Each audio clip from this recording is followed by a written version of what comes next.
लेकिन एक सवाल है जनता के मन में, बहुत शुरू से आता रहा है सर।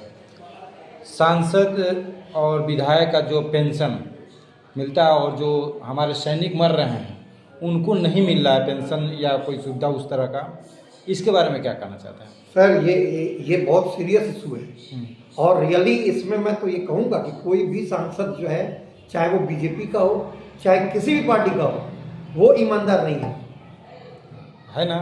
वो अपनी सैलरी जब उनको बढ़ानी होती है, कहीं कोई विपक्ष नहीं होता, कोई सत्ता पक्ष नहीं होता, एक सर्वसम्मति से वो पारित हो जाता है। अगर वास्तव में ये एक बहुत बड़ा कदम होगा और एक क्रांतिकारी कदम होगा कि अगर हमारे सांसद या विधायक जो अपने आप को ये कहते हुए जाते हैं कि हम समाज सेवक लिए जा रहे हैं, उनको ये स्टेप जरूर उठाना चाहिए कि अगर आप सैलरी ले रहे हैं और सारे, चाहे आईएएस हो, चाहे इतना बड़ा एग्जाम दे करके जाने वाला व्यक्ति हो, डॉक्टर हो, इंजीनियर हो, कोई भी गवर्नमेंट अगर पेंशनर है तो एक वर्ग का एक पेंशन पाता है। सिर्फ हमारे नेता ऐसे हैं जो अगर विधायक बने तो विधायक का भी पेंशन लेंगे, सांसद बन गए तो सांसद का भी पेंशन लेंगे। तो ये सारी चीज़ें इसमें मैं इतना ही कहूँगा कि इसमें सारे नेता एक ही चट्टे बट्टे के हैं। नहीं तो इसको कौन दुरुस्त करेगा, किस तरह होगा?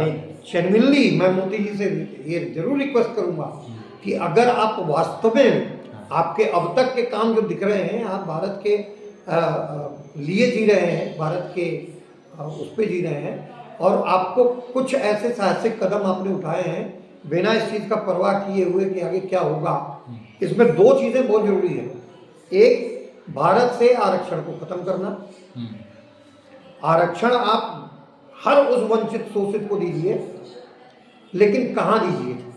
वो उनकी शिक्षा में दीजिए। हाँ, ये सही है। आप उनको स्ट्रांग बनाइए ना।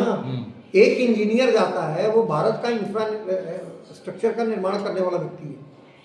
आप वहाँ पे 40% 45% के दिमाग वाले को बैठा रहे हो और आप 80% 85% के दिमाग वाले को आउट ऑफ वर्क रख रहे हो। वहाँ पे 45% वाला अपने 45% की बुद्धि लगाएगा श्रीमान जी, और 45% का ही आउटपुट देगा, इनपुट डालेगा अपने काम में, और 45% का ही आउटपुट निकल करके बाहर आएगा।